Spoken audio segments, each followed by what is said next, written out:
Well, hi. So I've been editing my videos now because I am an awesome boy and I like to do stuff. But today I'll be doing an Apex Legends video. Wow.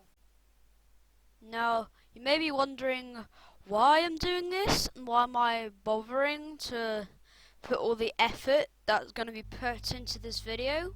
Well, I like torturing myself and, well, quarantine. But hey, why not?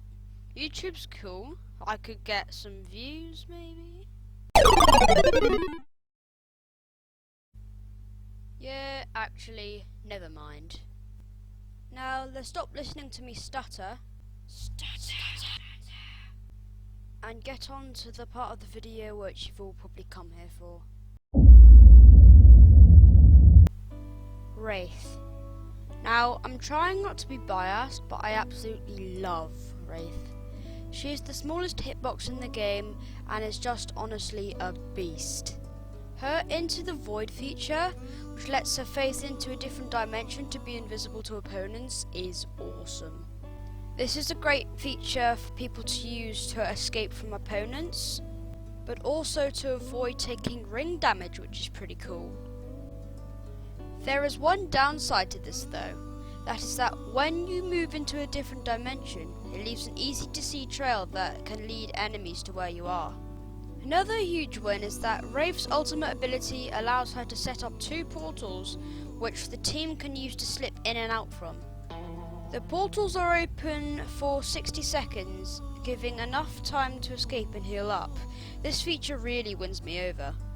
Overall, if you're the type of player that likes to jump into fights straight away or reserve back and snipe, Wraith is definitely for you. To be honest, the only people that use this Legends are real sweats or really rich kids that buy it straight away because it's the Season 4 logo. Basically, if Revenant was a Fortnite player, he would be the one that always landed first drop. Which is also true for him in Apex, but a feature of Revenant is that it has a grenade that disables other Legends' abilities. Which, if you ask me, pretty OP, but I think the thing that really grabs people when they think of Revenant is the ability to climb walls, which is double the amount that's usual, and the Death Totem ultimate ability. The Death Totem is basically 2 lives. Like, you could die when you're in the Death Totem area, but you get respawned with 50 health back at where you placed the Death Totem, which is basically Respawn Apex Legends Edition, if you don't already include the respawn vans and stuff like that. But anyway, if you're the kind of guy that wants to go on kill sprees and like get loads of kills and try to be a really sweaty boy, Revenant's totally for you.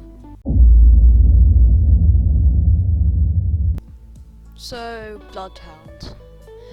I put this legend in a category of legends, which I'm gonna add on to later on in the video. Basically, these legends are the type of legends that people want on their squads, but nobody actually wants to play them themselves. Bloodhound is a sort of mid-tier helper role, a bit like Lifeline and Pathfinder. I think the reason why people play him is because of his features. The main one is where you can track enemies from up to 50 meters away by just calling on some magical spell. This can be very useful to Bloodhound and his squad mates, because this can give a team the upper hand in a fight, because as the other team don't know where they are, they know where they are. Which I think is why most people play Bloodhound. I don't know, I only played him once and the only good thing I could say about him was that feature, so dunno. But if you're the type of person to hang around in the middle of the fight and spray ARs from the back, then Bloodhound's deatho for you.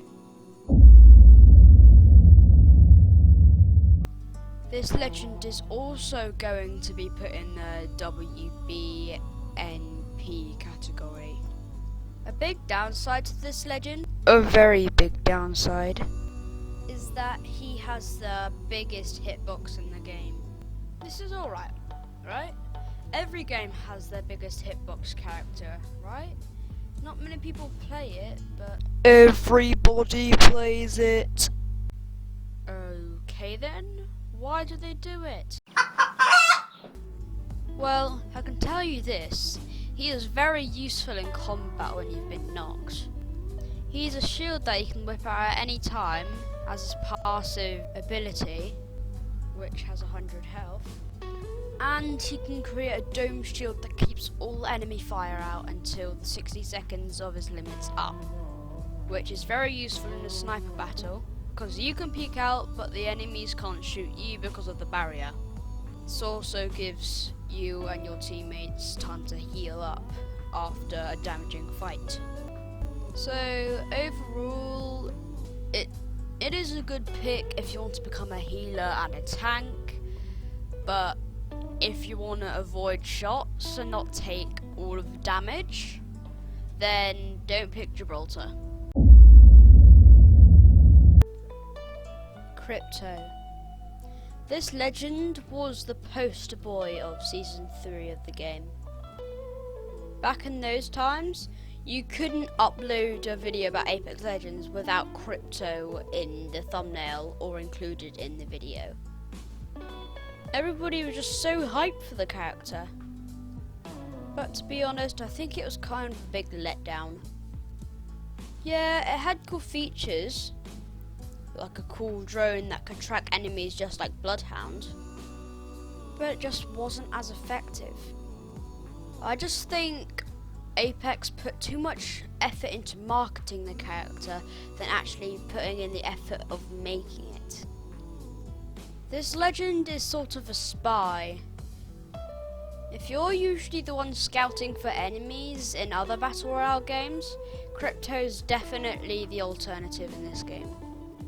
You can scan for enemies with your drone, collect intel, then come out of the shadows and spray them with your R99.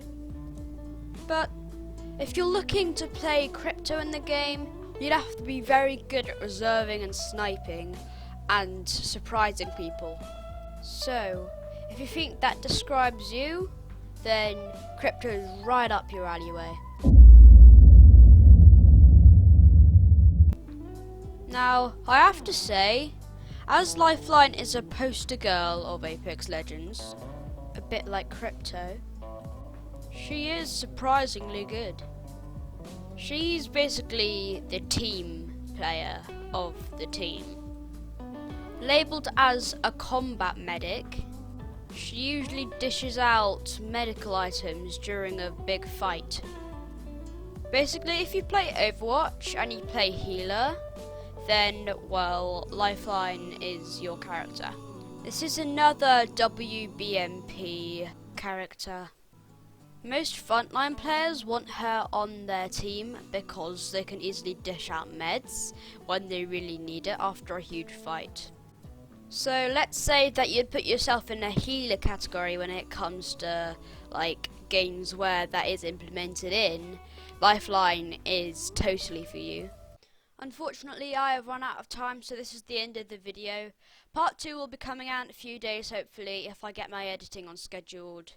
So, well, goodbye.